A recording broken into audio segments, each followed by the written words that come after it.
Hey everyone! So, have you ever looked at one of those tough, beautiful little plants, a succulent, and thought, I would love one, but I'm pretty sure I'd kill it? Well, you have come to the right place. Today, we are going to completely demystify succulent care and turn any of that confusion into total confidence. Let's get right into it. Okay, first things first. Let's tackle the classic question that trips up so many new plant parents. You see them sitting next to each other in the store, they both look like they'd be right at home in a desert. So, what in the world is the actual difference between a cactus and a succulent? Well, the whole thing starts with understanding what a succulent even is. And honestly, the name itself is a pretty big clue. A succulent is basically any plant that's evolved to store water in its parts, whether that's the leaves, the stem, or even the roots. And that's exactly why they have that signature fleshy, kind of plump look. It's like their own personal built-in water tank, which lets them survive in really dry places. And this right here, this is the big reveal. Here's the golden rule you need to remember. All cacti are succulents, but, and this is the important part, not all succulents are cacti. So what's the one thing that makes a cactus a cactus?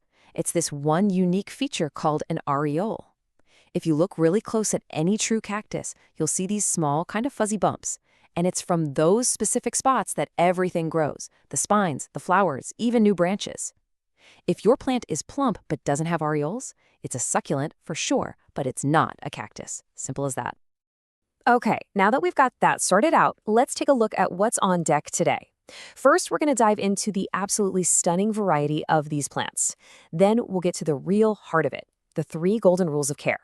We'll also cover how to play plant doctor when things look a little off. And finally, we're going to pull it all together to reveal the real secret to success. Let's start with the really fun part, just how beautiful and diverse these plants can be. I mean, it is a truly colorful world out there, and we're about to meet some of the most popular varieties that people just fall in love with.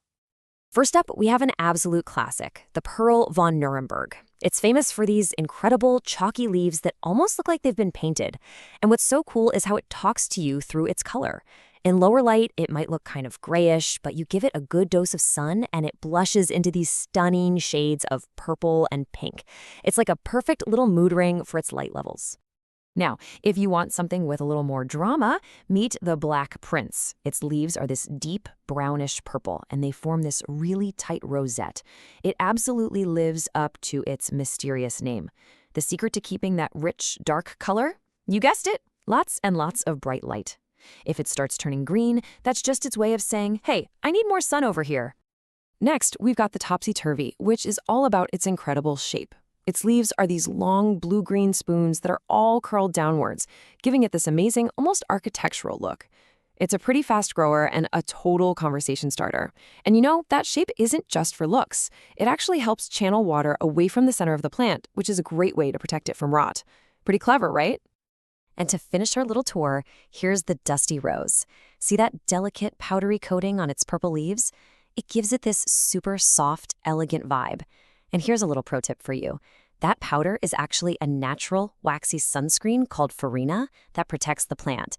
So try your best not to wipe it off because it helps the plant handle the sun and even repel water. Okay, so you've seen how awesome they look. Maybe you've even picked out a favorite. Now, how in the world do you keep it happy? You know what? It all boils down to 3 simple golden rules. If you can master these, you are 90% of the way to becoming a succulent pro. And here they are. Light, water, and soil. That is really it. I want you to think of this as the holy trinity of succulent care. You get these 3 things right, and your plant is going to thrive. So let's break down exactly what each one means.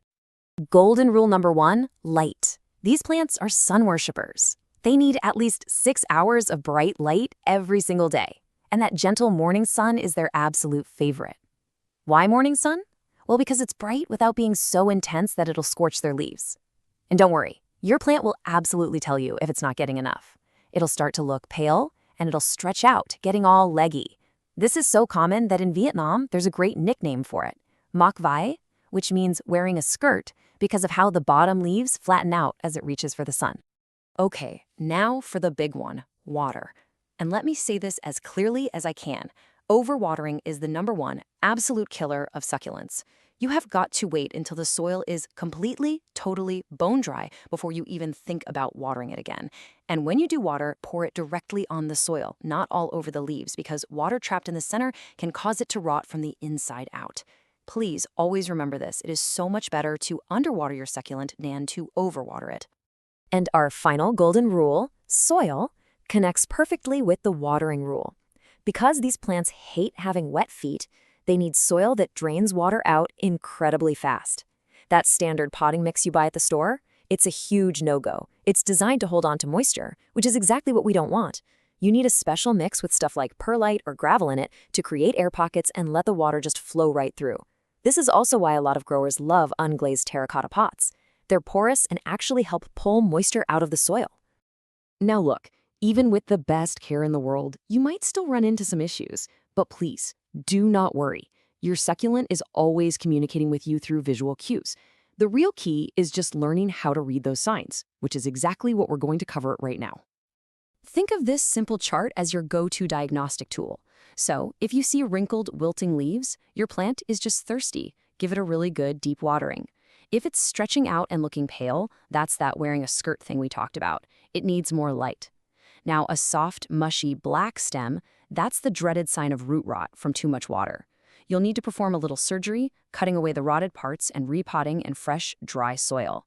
And finally, if you spot these little white, cottony spots, you've got some tiny pests called mealybugs. No big deal. Just dip a cotton swab in some rubbing alcohol and wipe them right off. So after all of that, what's the real secret to success? Is it about having some kind of magical green thumb that you're either born with or you're not? No, not at all. It's really just about understanding the nature of these incredibly tough plants and learning how to respond to what they're showing you. And you know, beyond being beautiful and incredibly resilient, succulents also carry this really wonderful meaning. The publication V-Express once described them as a symbol of faithful and eternal love and friendship. They are plants that endure, that stick around, just like the strongest bonds we have in our lives. All right, let's wrap this up with your takeaway cheat sheet. First, remember the areola rule. That's how you'll always know your cacti from your other succulents. Second, live and breathe the 3 golden rules: bright light, infrequent water, draining soil. Third, pay attention to the signs. Your plant is always talking to you. And last but not least, don't panic. These plants are survivors. They're incredibly resilient. They're symbols of resilience, they're beautiful, and once you learn their language, they're honestly pretty simple to care for. So I guess the only question left is, are you ready to welcome your new green friend?